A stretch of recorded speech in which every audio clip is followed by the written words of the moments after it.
On today's episode of The Radio Shop, we're going to be looking at a Emerson AR-171, which is a cousin to the Emerson AR-173 we repaired in a previous episode.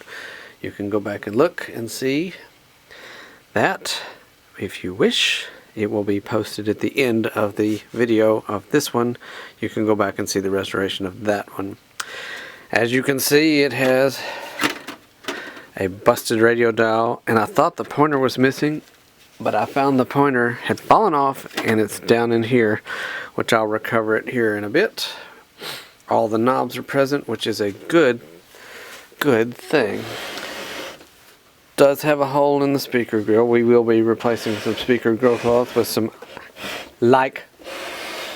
speaker grill cloth. The cord has seen better days, so good thing the owner didn't plug it in. There's all kinds of spider webs and spiders and dead spiders in here. All the tubes look to be intact. Looks like the one of the filter capacitors puked in its life. So we're going to be looking at this AR-171 here on the Radio Shop. So stand by.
So here is the underside of the Emerson AR-171. Doesn't look too bad. A few paper wax caps that need to be replaced. A little bit of debris, a little bit of dirt. Some spiders. Crusty antenna wire here. Dirt there. Dirt in the cabinet. I'll have to vacuum that out. Somebody also added, taped something on there to that capacitor. Somebody also added to this a phono jack. They kind of busted a hole, drilling the hole in the side of the cabinet. They added a phono jack, and it looks like there's a veneer patch over here too. Maybe not, it may just be where it's worn. But there you have it. There's the guts of the AR-171 and the wonderful cord it has.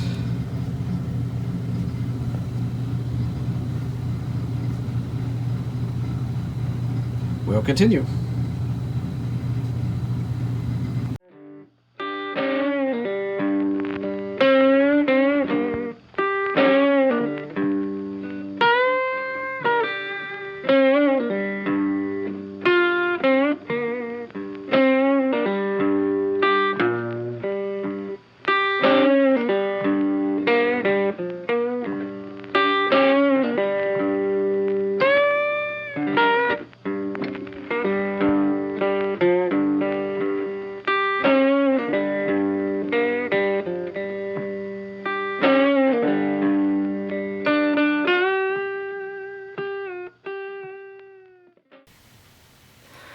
So I'm going to have to take this dial indicator plate off here, which is a screw here and a screw back here, because the mechanism that tunes the tuner has seized up. It looks like it's rusted, so we're going to be hitting it with some derustifier penetrating oil. And here was the modification that somebody put in with the phono jack, the input jack, and it may have been factory, but I don't believe it was. Just by looking at the way the cabinet was drilled, I doubt it was factory. I'll have to look at the schematic and see if they ever had a phono input on these, or an auxiliary input.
So here's my replacement filter caps. I couldn't ground them both at the same place because one grounds to ground, the chassis ground, and one grounds to the center tap of the transformer. So that's where this one went, and this one positive goes over here to the speaker connection. This one's positive went to this. I just cut this off, routed my positive wire up to it, make sure it's not touching the old capacitor. So now those two capacitors are out of circuit.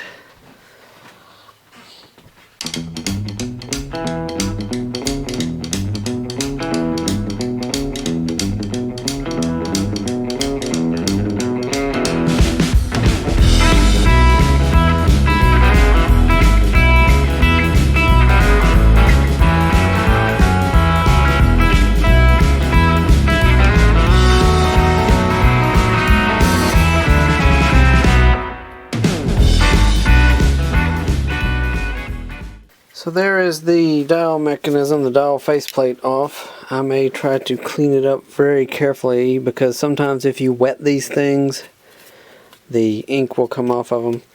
It had a tuning belt that was really stiff on the back here.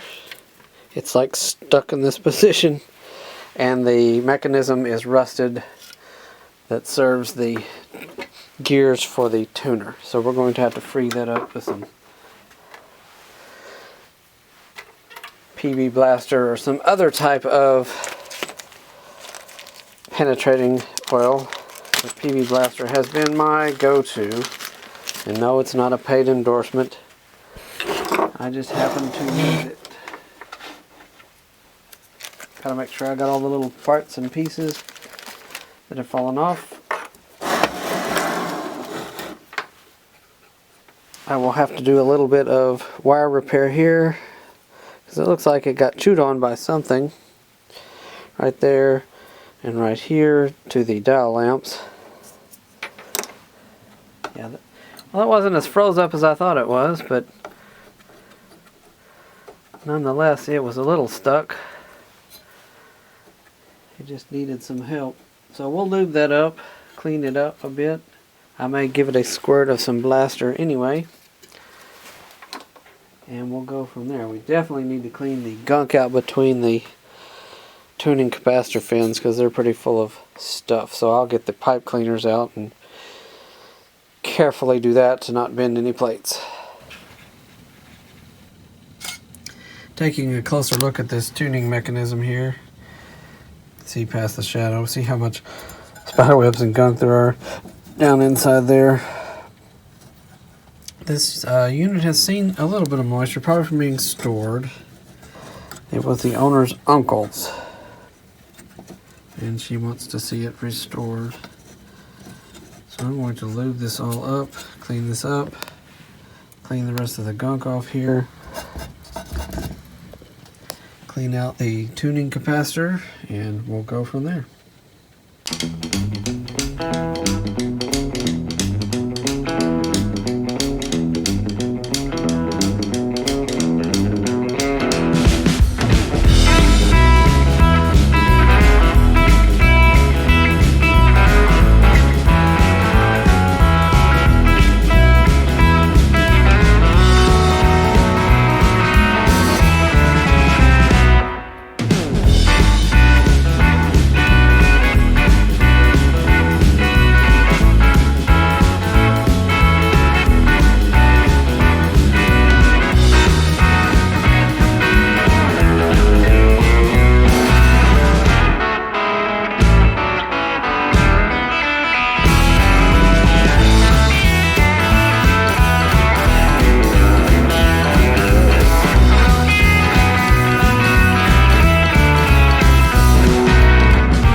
You know, it's such a treat to watch a job like this. Now, let's see him in action. Look how he makes eye contact with his person. That's actually known as the treat stare. How intuitive. So, this is the Emerson AR-171 fire-up test, and we have a station. We do have to clean a little bit. The volume pot kicks in and out because I think it's been off for so long. I had to wiggle it to make it work.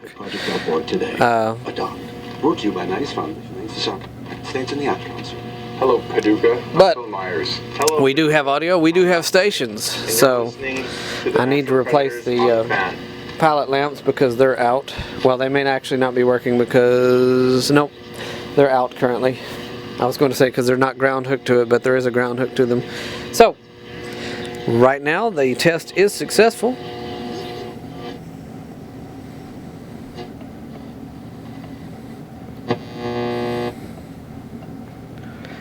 Not much on from here. Daytime, I need to do some tweaking. Probably need to see if I need to align it.